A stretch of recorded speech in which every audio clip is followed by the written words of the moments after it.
Class के बच्चों, आज आपका कल वाला चैप्टर हम पूरा करेंगे।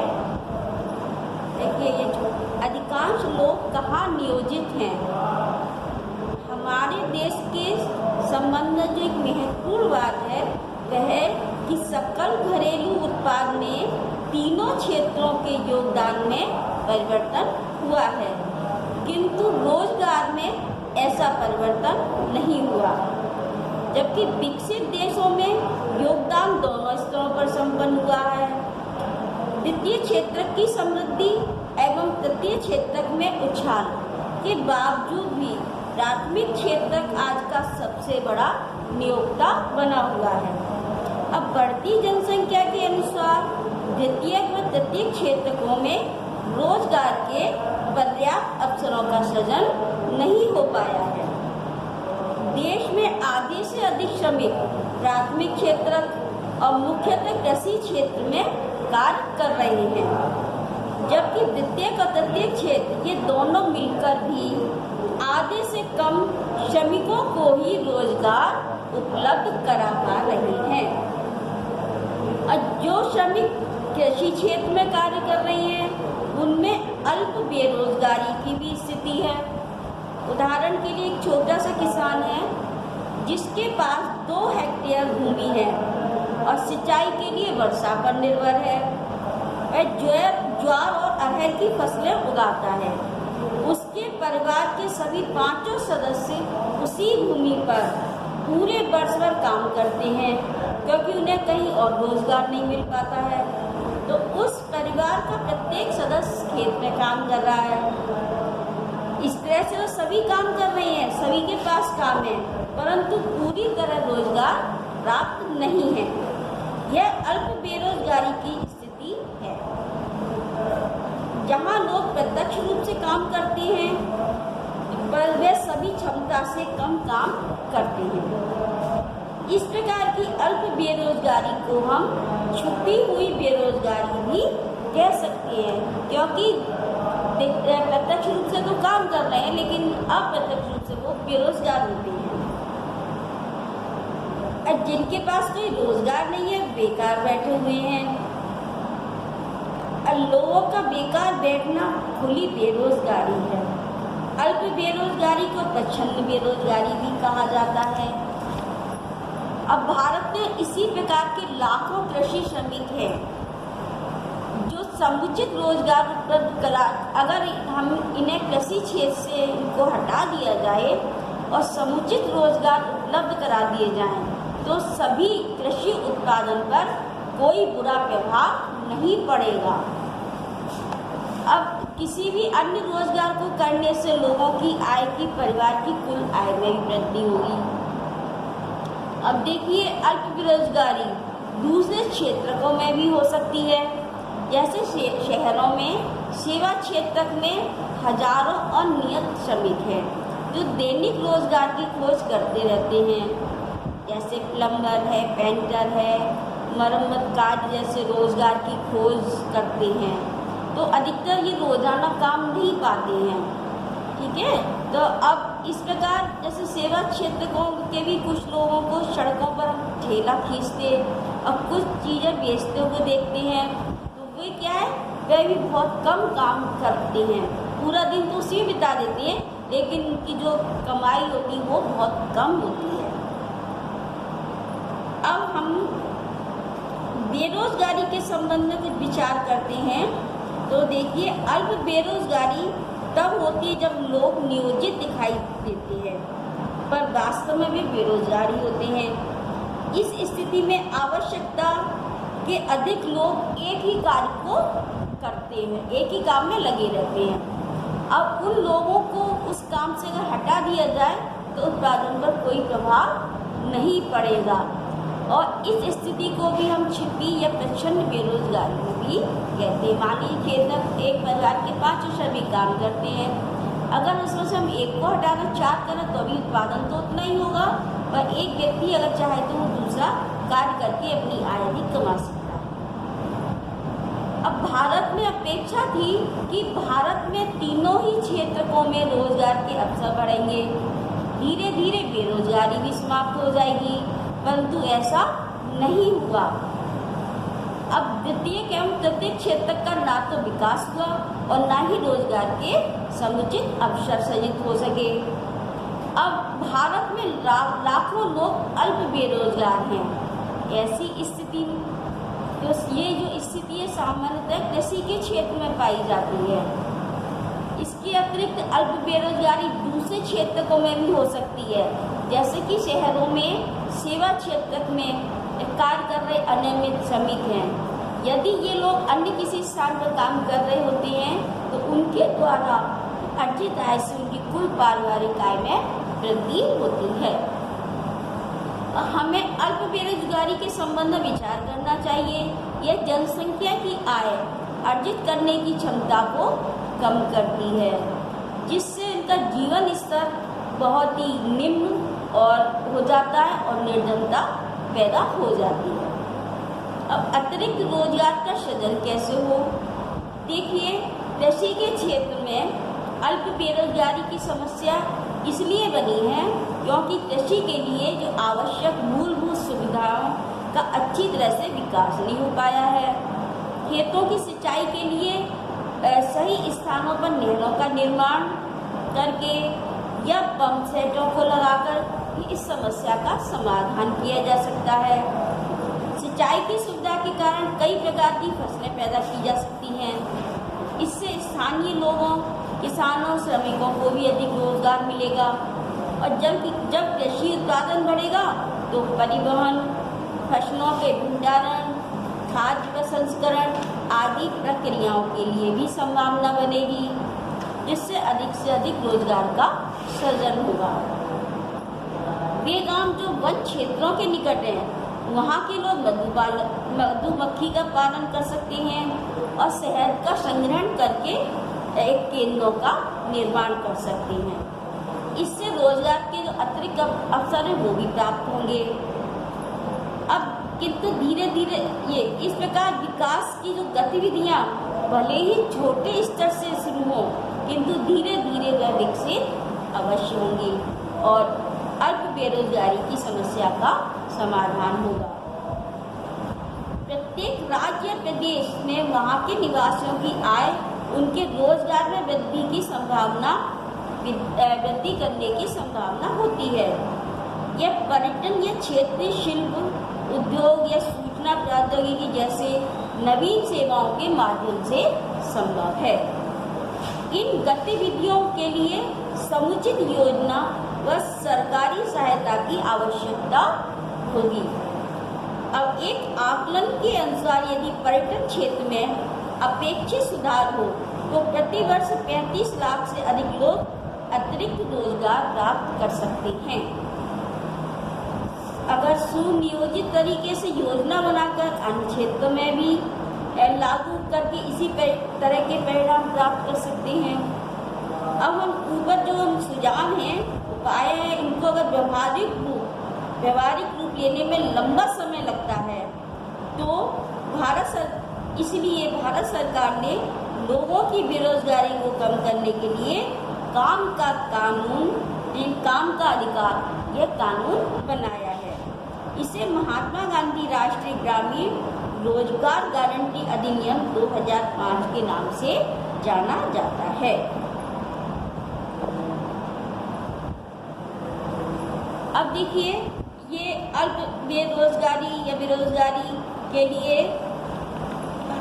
हम लोग कोई भी सुझाव भी दे सकते हैं, जैसे कि ये समूहों के लोग बेरोजगार अल्प बेरोजगार हैं, जैसे खेती या श्रमिक परिवार हैं, छोटे किसान परिवार हैं, ये सब क्या है, बेरोजगार हैं। तो इनके लिए क्या कर सकते, और पेंटर, बढ़ई, फेरी वाले, मरम्मत का कार्य करने वाले लोग, मकानों का निर्माण करने वाले लोग, सड़कों पर ठेला खींचने वाले लोग, कबाड़ खाने वाले लोग, सिर पर बोझ ढोने वाले लोग, ये सभी क्या है, एक तरह से अल्प बेरोजगार हैं। तो इनके लिए भी कुछ सुझाव ये हैं, तो देखिए कौन से हैं। रोजगार सृजन कार्यक्रमों को लागू किया जाना चाहिए और सिंचाई के लिए नई बांधों का निर्माण या नहर बनाना चाहिए।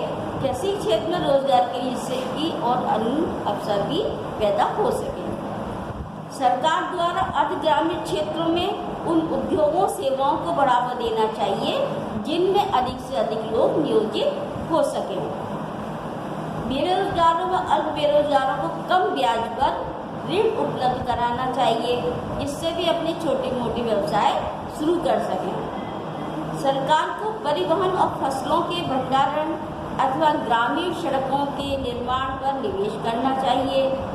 इस कार्य से किसानों, परिवहन और व्यापार सेवा में लगे लोगों को भी रोजगार प्राप्त होगा। अब देखिए, महात्मा गांधी राष्ट्रीय ग्रामीण रोजगार गारंटी अधिनियम ये क्या है? तो ये लोगों के काम के अधिकार का कानून है। इसे भारत के लगभग 625 जिलों में लागू किया गया है। और इस नियम के अंतर्गत जो लोग काम करने में सक्षम हैं, जिन्हें काम की आवश्यकता है, उन्हें सरकार 100 दिन रोजगार की गारंटी देती है। यदि सरकार लोगों को काम या रोजगार उपलब्ध कराने में असफल रहती है तो वह लोगों को बेरोजगारी भत्ता देगी। इस अधिनियम में वैसे कार्यों को प्राथमिकता देने का प्रावधान है जिनसे भविष्य में भूमि से उत्पादन बढ़ाने में सहायता मिले।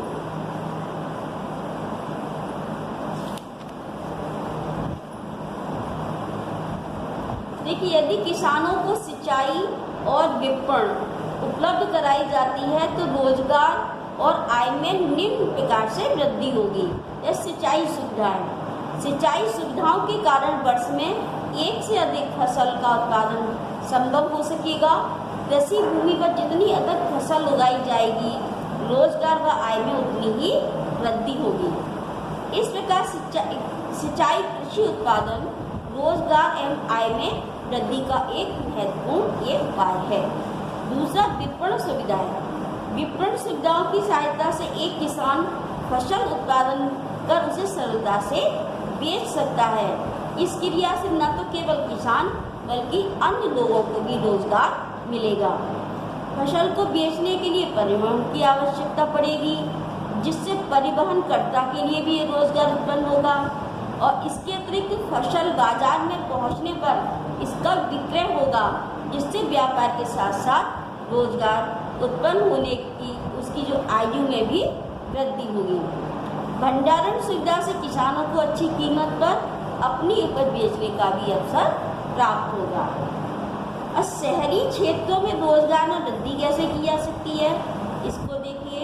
शहरी क्षेत्रों में रोजगार में वृद्धि हम लघु कुटीर उद्योगों का विकास करके, शिक्षा प्रणाली को रोजगारोन्मुखी बनाकर, व्यावसायिक शिक्षा पर विशेष बल देकर, ऋण, प्रशिक्षण व विपणन जैसी सुविधाओं को प्रदान की जा सकती है।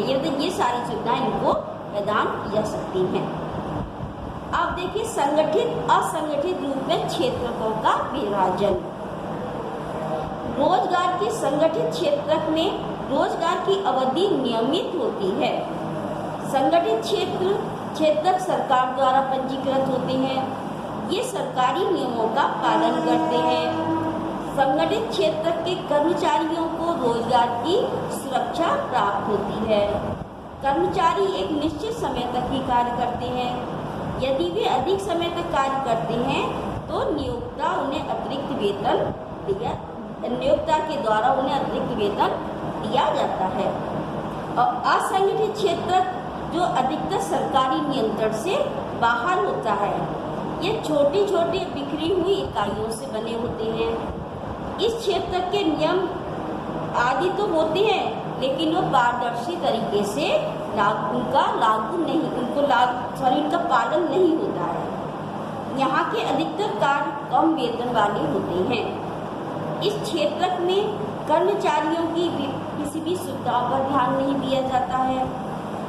सवेतन छुट्टी, अवकाश एवं बीमारी के कारण छुट्टी आदि का भी कोई प्रावधान नहीं होता है। ये संगठित असंगठित क्षेत्रों में अंतर भी होता है। जैसे कि उदाहरण के तौर पे देखिए, अर्थ असंगठित क्षेत्र से क्या है, आचरण की छोटी मोटी बिक्री इकाइयों से है। इसमें राजकीय नियंत्रण से ये बाहर होती हैं। संगठित क्षेत्र रोजगार की अवधि इनकी नियमित होती है। अनियम है इसमें इन क्षेत्र के जो नियम है असंगठित क्षेत्र में इनका पालन नहीं किया जाता है, जबकि संगठित क्षेत्र में सरकारी नियमों का पालन किया जाता है। फिर रोजगार की शर्तें, जो असंगठित क्षेत्र में रोजगार की शर्तें हैं वो अनियमित होती हैं, जबकि संगठित क्षेत्र में रोजगार की शर्तें नियमित होती हैं। कार्य की प्रकृति असंगठित में किसी भी समय काम छोड़ने को कहा जा सकता है, लेकिन संगठित क्षेत्र में किसी बिना कारण के श्रमिक को हटाया नहीं जा सकता। वेतन, श्रमिक दैनिक वेतन प्राप्त करते, अगर असंगठित क्षेत्र में जो श्रमिक होते हैं वो दैनिक मजदूरी प्राप्त करते हैं, जबकि संगठित में वे मासिक वेतन प्राप्त करते हैं। कार्य की अवधि, असंगठित क्षेत्र में कार्य के कोई निश्चित घंटे नहीं होते, अतिरिक्त घंटों के लिए भी जो कार्य करवाते हैं उनके भुगतान की कोई व्यवस्था नहीं होती है। और संगठित क्षेत्र में काम के निश्चित घंटे होते हैं और अतिरिक्त घंटे अगर काम कराए जाते हैं तो नियोक्ता द्वारा अतिरिक्त भुगतान किया जाता है। इसके अलावा अन्य लाभ हैं, वह असंगठित क्षेत्र में अन्य कोई लाभ का प्रावधान नहीं होता है, जबकि संगठित क्षेत्र में भविष्य निधि, चिकित्सकीय भत्ते, छुट्टी का भुगतान, पेंशन आदि इन सब के लाभ का प्रावधान होता है। ये है असंगठित और संगठित क्षेत्र में अंतर। असंगठित क्षेत्र के श्रमिकों का संरक्षण कैसे हो, तो संगठित क्षेत्र में रोजगार न मिलने के कारण बहुत से श्रमिक असंगठित क्षेत्र में कार्य करने के लिए विवश होते हैं। यहाँ इनको बहुत कम वेतन मिलता है और अक्सर इनका शोषण किया जाता है। अब मजदूरों को उचित मजदूरी नहीं दी जाती और आय कम होने के साथ साथ उनको नियमित भी नहीं होते हैं। असंगठित क्षेत्र मजदूरों के लिए अनेक समस्याएं तो होती ही हैं। अब सन 1990 के बाद में ये देखा गया है कि संगठित क्षेत्र के भी बहुत से श्रमिक अपना रोजगार खोते जा रहे हैं। असंगठित क्षेत्र की समस्या और अधिक बढ़ गई है। इन कारणों से असंगठित क्षेत्र में जो लोग हैं वे कम वेतन पर काम करने के लिए बाध्य हैं। असंगठित क्षेत्र में और अधिक रोजगार सृजन के साथ साथ श्रमिकों के संरक्षण और सहायता की आवश्यकता है। ग्रामीण क्षेत्रों में असंगठित क्षेत्र मुख्यतया भूमिहीन कृषि श्रमिकों, छोटे और सीमांत किसानों, फसल बटाईदारों, विभिन्न प्रकार के कारीगरों जैसे बुनकरों, लोहारों, बढ़ई, सुनार आदि से ये निर्मित होती हैं। भारत में लगभग 80% ग्रामीण परिवार छोटे और सीमांत किसानों की श्रेणी में आते हैं। इन किसानों को उपयुक्त समय पर बीज, कृषि उपकरण, भंडारण, विपणन केंद्र आदि की सुविधा उपलब्ध कराने की आवश्यकता होती है।